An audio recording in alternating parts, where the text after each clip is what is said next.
What's up, Plus Your Legacy? Okay, full body calisthenics workout sa mga kasabay. Let's go! Unang exercise natin, close grip pull-ups. Gagawin natin to for 12 reps at 4 sets. Next natin ang wide push-ups, 15 reps for 3 sets. Sunod ang diamond push-ups for 12 reps at 3 sets. Sunod ang bodyweight squats, gagawin natin to for 20 at 4 sets. Sunod natin ang pistol squats, gagawin natin to for 5 at 3 sets. Sunod natin ang leg raises for 15 reps at 3 sets.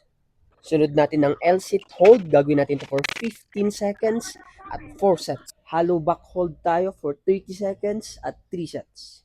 Make sure naka-follow kayo for more workout videos. Magdadrop tayo ng napakaraming workout videos. James B with you. What's up? That's your legacy out.